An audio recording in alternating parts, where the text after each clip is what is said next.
আসসালামু আলাইকুম। সবাই কেমন আছো বন্ধুরা? আশা করছি অনেক বেশি ভালো আছো। তো প্রথমে দেখিয়ে দিলাম, এটা হচ্ছে একদম হচ্ছে দুধ মালাই আইসক্রিম, যেটা হচ্ছে আমি নিজে বাসাতেই বানাই। তো তোমাদের সঙ্গেও শেয়ার করছি যে আমি আসলে কিভাবে আইসক্রিমটা বানাই। তো এখানে আমি হচ্ছে দুধ জাল করে নিচ্ছি। দুধটা একদম ঘন করে জাল করে নিতে হবে।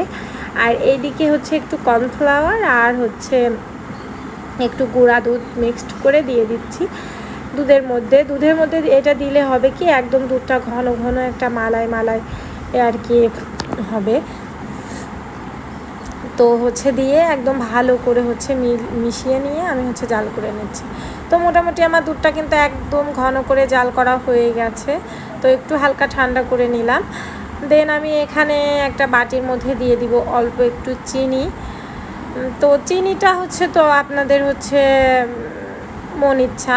তো আমি একটু মিষ্টি বেশিই খেতে পছন্দ করি, যার কারণে আমি একটু চিনি দিয়ে নিলাম আর দিয়ে দিলাম হচ্ছে সেই ঘন করা দুধটা।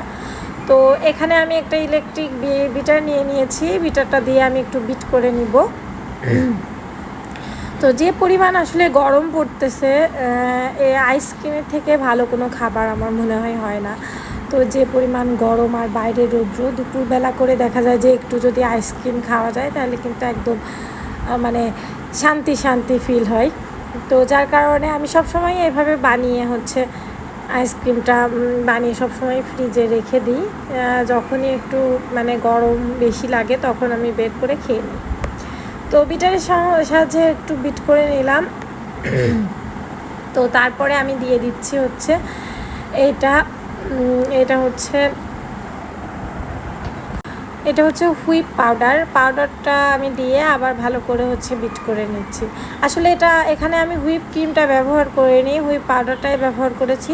হুইপ ক্রিমটা ব্যবহার করা হয় আসলে যে ভ্যানিলা যে আইসক্রিমটা আমরা মানে বানাই, ওইটাতে হচ্ছে হুইপ ক্রিমটা ব্যবহার করতে হয়। আর হুইপ পাউডারটা এই মানে দুধমালাই আইসক্রিমে হচ্ছে দিলে বেশি মজা হয়।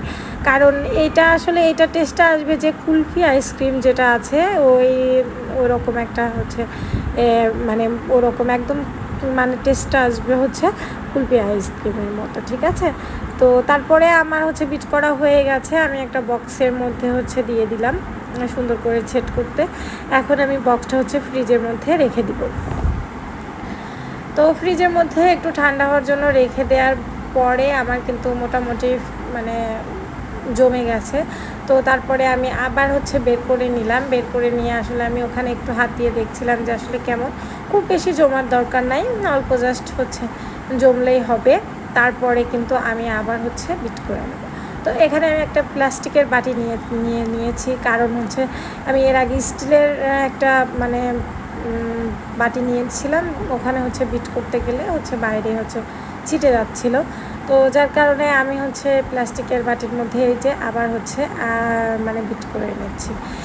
দেখা যায় যে এই দুইবার বিট করলে এইবার কিন্তু একদম মানে মোটামুটি একদম আইসক্রিমের যে একটা মানে ফমি একটা যে ভাব, সেটা কিন্তু চলে আসবে। তো তোমরা সবাই এইভাবেই কিন্তু দুইবার করে হচ্ছে আমার রেসিপি ফলো করে একদম সেমভাবে হচ্ছে অবশ্যই হচ্ছে বানাবে। আমার কাছে মনে হয় যে অনেক বেশি মজা হবে। তো এই যে মোটামুটি আমি সারা রাতের জন্য রেখে দিয়েছিলাম। তারপরে কিন্তু আমার আইসক্রিমটা মোটামুটি একদম রেডি হয়ে গেছে, একদম পারফেক্ট হয়েছে।